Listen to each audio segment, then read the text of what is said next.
Jesús Eduardo Sánchez, secretario de la Asociación Cultural El Molino de San Fernando, le hemos invitado para que explique a los vecinos la última petición del administrador concursal de Plaza de España. Vamos a ver, el escrito del administrador concursal es en respuesta es una propuesta que eleva al juez de lo mercantil con objeto de que el juez de lo mercantil resuelva acerca de lo que son las medidas cautelares que le dirigió y que tiene acordadas el juzgado de lo penal, el juzgado número 5 de Coslada.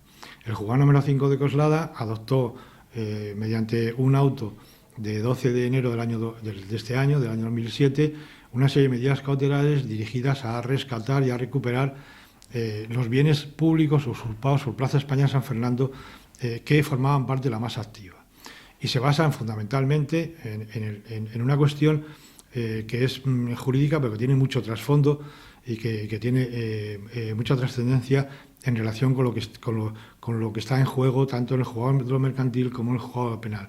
Y es una cuestión de orden público, es decir, la masa activa de Plaza España San Fernando, que iba a ser adjudicada a Pacífica Capital mediante un acuerdo que ya había autorizado el juzgado mercantil, tenía incluidos en su inventario una serie de bienes de dominio público que no pueden ser objeto de transacciones mercantiles. Así se lo hicimos saber a la Fiscalía en su momento cuando tuvimos conocimiento de esa transacción. Presentamos, por lo tanto, el día 14 de noviembre del año 2006 la correspondiente denuncia a la Fiscalía y la Fiscalía lo que hizo inmediatamente después fue comprobar los hechos y dirigirse al juzgado de lo penal, al juez de lo penal, con objeto de que aplicara un artículo que es el 339 del Código Penal, que autoriza efectivamente a los jueces de lo penal a intervenir en aquellos asuntos en los que haya en juego bienes jurídicos o bienes públicos que se estén investigando delitos contra la nación del territorio, contra el patrimonio histórico y contra el medio ambiente.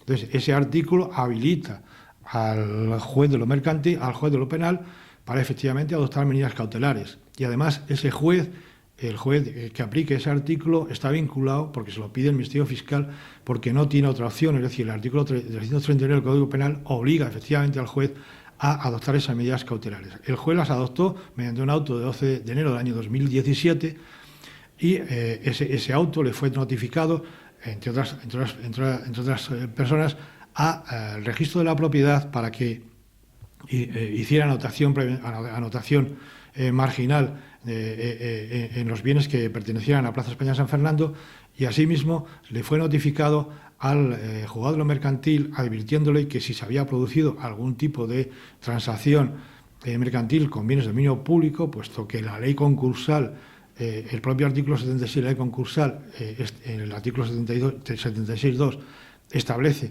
que no pueden formar parte de la masa activa aquellos bienes que sean inembargables, y es evidente que la Plaza España es inembargable, pues por lo tanto el juzgado de lo mercantil anulara esa transacción si es que se había producido así. Por lo tanto, lo que hay por parte del escrito del administrador concursal es un emplazamiento al juzgado de lo mercantil pidiéndole al juez de lo penal, pidiéndole al juez de lo mercantil que se dirija al juez de lo penal para que se inhiba. Pero repito, el juez de lo mercantil el juez de lo penal no puede inhibirse en este caso. Eso por un lado. Y por otro lado, lo que el administrador concursal viene a decir es que en este caso en particular lo que está haciendo el juzgado de lo penal es arrogándose una serie de competencias que tiene exclusivas y excluyentes atribuidas por la ley concursal, por el artículo 8 de la ley concursal, el juez de lo mercantil. Pero eso no es así. No es así porque las medidas cautelares, el juez de lo penal que acuerda al juez de lo penal se dirigen única y exclusivamente a aquellos bienes de dominio público y por lo tanto inembargables que forman parte de la masa activa concursal.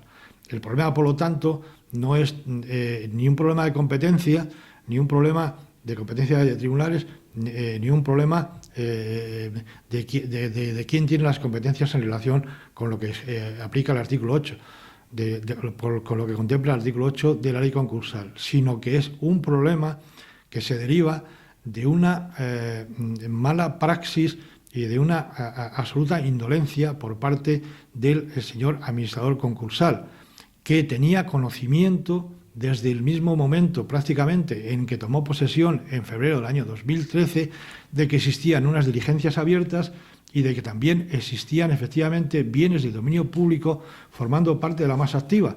Y eso se lo decimos nosotros al administrador concursal mediante un escrito que le dirigimos el día 28 de marzo del año 2013.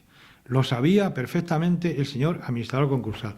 Y no solamente lo sabía, sino que el señor administrador concursal, el día 1 de abril del año 2013, nos contestó acusando recibo de que efectivamente había recibido ese escrito y que se lo pasaba a la asesoría jurídica. Por lo tanto, el señor administrador concursal debería de haber sido diligente, haber aplicado lo que dice el artículo 76.2 de la ley concursal, que excluye de la masa activa todos aquellos bienes de dominio público que en este caso son al menos 3 y que no podían formar parte de la masa activa concursal. Esa es la cuestión. ¿A qué se debe tanta insistencia de inhibición o insistir en que el juez del juzgado número 5 de Coslada no puede tomar medidas cautelares? Sí, porque el administrador concursal llega a citar incluso una sentencia de un asunto que se llevó en la Audiencia Nacional, concretamente en el juzgado de instrucción número 1, que había ordenado embargos de lo que se conoce en general como el caso Afinsa, en el que había sido, en cuyo concurso había intervenido también precisamente este juez. Lo que dice el artículo 8 de la ley concursal es que efectivamente el juez de lo mercantil tiene competencias exclusivas y excluyentes para ordenar medidas cautelares respecto del patrimonio de la concursada. Eso es cierto, lo que dice el artículo este. Lo que pasa es que en este caso suceden dos cosas. Primero, ese artículo se refiere única y exclusivamente a aquellos procedimientos civiles y del orden social en el que intervengan otros juzgados como el juzgado de lo civil o juzgado de lo social. No se hace referencia, obviamente, a aquellos procedimientos de índole penal, porque la jurisdicción penal tiene preferencia sobre todo cualquier otra jurisdicción ordinaria. Y así se lo recuerda, precisamente en una providencia muy reciente, el propio juzgado número 5 de Coslada a la registradora de la propiedad, advirtiéndole que no hay un conflicto de competencias, sino que lo que tiene que hacer el registro de la propiedad es aplicar estrictamente las medidas cautelares. Eso por un lado. Y por otro lado, hay otro artículo en la ley concursal, que es el artículo 189, que se refiere a la prejudicialidad penal. Es decir, como regla general, cuando existe un procedimiento penal abierto, todos los procedimientos del resto de las jurisdicciones contenciosos, civiles, sociales, etcétera, e incluso mercantiles, tienen que quedar paralizados a expensas de lo que decida lo que se decida en la investigación judicial penal.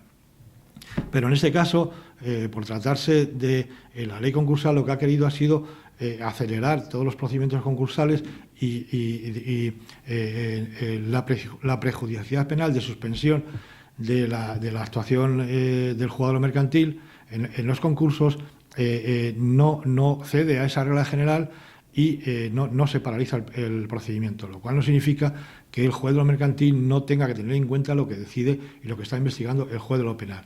Lo que sucede en este caso en particular es que lo que estamos hablando no es de bienes que formaran parte del patrimonio de la concursada de forma lícita, de bienes patrimoniales. Es que estamos hablando de bienes inembargables, que por aplicación del artículo 76.2 de la ley concursal establece de manera categórica que no pueden formar parte de la masa activa. Y la razón es muy sencilla. Si son inembargables no se pueden vender. Y si no se pueden vender, lógicamente no pueden formar parte de la masa activa, porque la finalidad de ese inventario de la masa activa es su venta.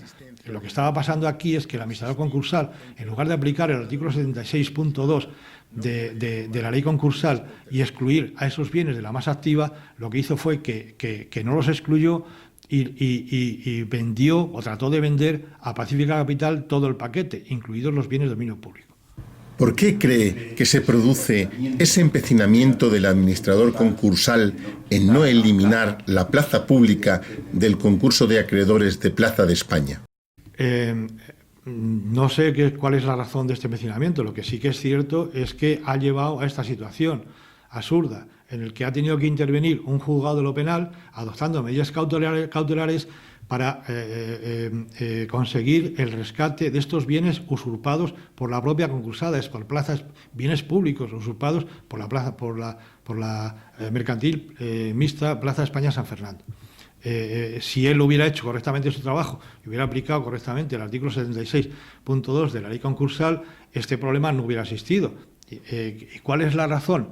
Pues evidentemente el administrador concursal se puede decir a estas alturas que ha hecho una administración chapucera, porque no es posible comprender cómo no ha aplicado las reglas que establece el artículo 82 de la propia ley concursal, que establece que los bienes que forman parte del inventario los tiene que definir, los tiene que identificar, si están registrados o no, y tiene que además establecer cuál es su naturaleza y cuál es el origen.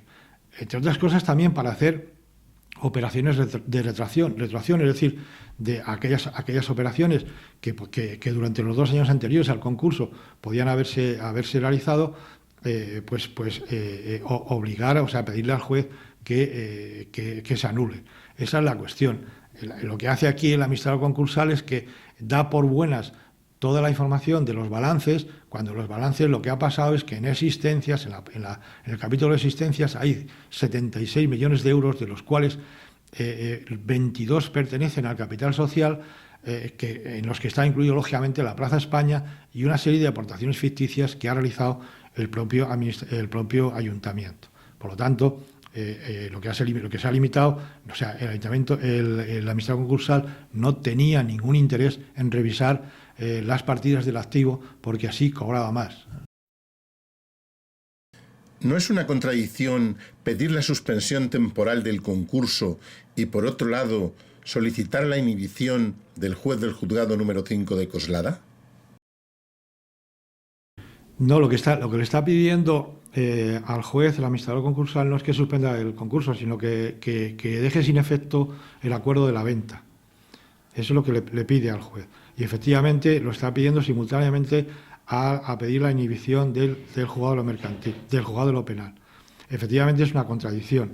Lo que pasa es que en estos casos es que, lógicamente, lo que ha sucedido es que debe de haber habido alguna decisión por parte del fondo buitre para no continuar con la compra, y por eso lo que le está pidiendo es que lo deje sin efecto. Eso es lo que yo interpreto, porque lógicamente tiene que haber habido reuniones entre todas las partes implicadas, fundamentalmente entre el administrador concursal, el representante del fondo buitre o de Pacífica Capital y sobre todo Bankia. Es decir, porque si no se explica que el administrador concursal de motu propio pida que el juez el juzgado de lo mercantil deje sin efecto efectivamente la venta. ¿No existe ninguna manifestación de Pacífica Capital Gestión que abandona sus intereses en Plaza de España, pero puede indicarlo la actuación del administrador concursal? Pacífica Capital desconocía cuál era la problemática que tenía lo que estaba comprando. La problemática de fondo, porque cuando se autoriza por parte del juzgado de lo mercantil la venta, no solamente se autoriza la venta de los bienes, sino que también se transfieren, se ordena la subrogación de todas aquellas obligaciones urbanísticas que tenía la concursada Plaza España San Fernando. Y hay que tener en cuenta que la plaza, entre todas esas obligaciones urbanísticas que contraía hay estaban también las licencias de obras que son absolutamente ilegales. Estaba el proyecto de parcelación, que nosotros vamos a presentar la semana que viene una demanda en el juzgado de lo contencioso con objeto de declarar su nulidad. Estaba también una serie de obligaciones urbanísticas que se subroga que se subroga precisamente la empresa adjudicataria, en este caso Pacífica Capital, y que evidentemente no han tenido en cuenta en su propuesta económica, como consiste precisamente en hacerse cargo de todas aquellas cargas urbanísticas que Plaza de España tenía implícitas en el propio proyecto de reparcelación, como puede ser, por ejemplo, las cargas urbanísticas de urbanización de la Plaza de España, que ascienden a nada menos que 2,5 millones de euros, o como pueden ser otros gastos, otras cargas que no tenían a las que no tenía que hacer frente Plaza de España, porque le correspondía financiarlos al ayuntamiento. Ese es, objetivamente, el problema principal que tiene Pacífica Capital y acaba enterándose después de haber hecho la oferta económica.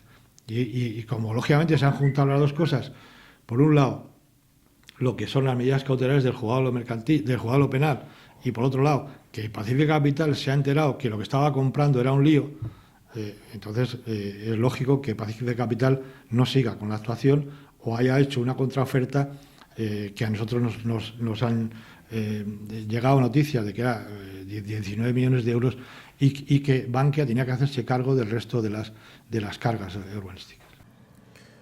Lo más lógico es que ante una oferta tan baja sea la propia Bankia quien asuma todo el patrimonio inmobiliario.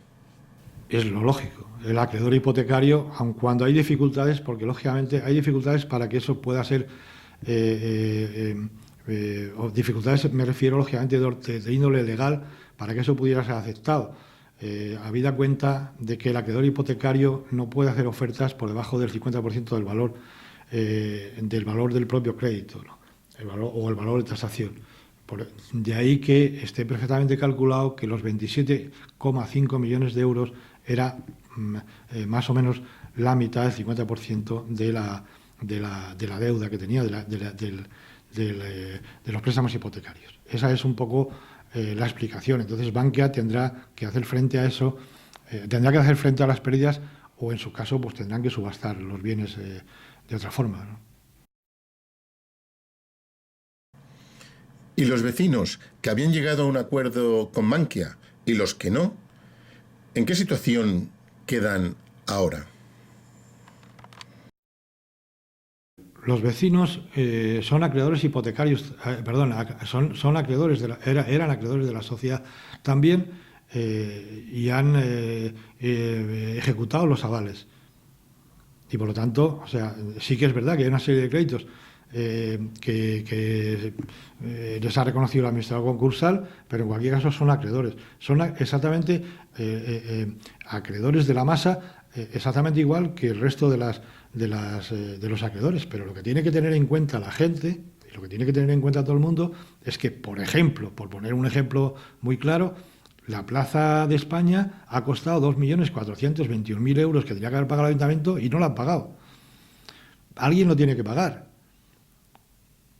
Y eso proviene de una obligación establecida por el ayuntamiento, en virtud de la cual que firmó el alcalde Setién con el Ministerio de la Vivienda y con la Consejería de la Vivienda en el año 2010 para subvencionar esas actuaciones, y ese compromiso iba también acompañado de un compromiso de que tenían que poner cerca de 6 millones de euros los propios afectados. Aquí lo que no se puede hacer, lógicamente, es eludir todas las cargas que esta actuación ha tenido y estar exclusivamente a cobrar. No.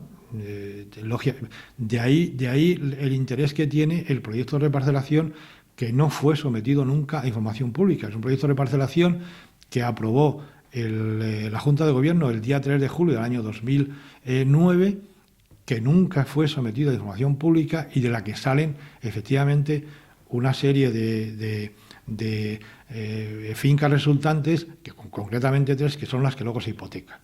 Y por lo tanto, o sea, aquí tiene que asumir todo el mundo el riesgo que han corrido al formar parte efectivamente de una sociedad mercantil y no hacer la actuación de otra forma. Es decir, porque la ley del suelo permitía ejecutar esta actuación mediante 3 sistemas. Eligieron la expropiación y la ejecución mediante la subrogación o el encargo de una empresa mercantil, una sociedad mercantil, y lógicamente tenía estos riesgos. Si lo hubiera hecho de otra forma, no hubiera sido así.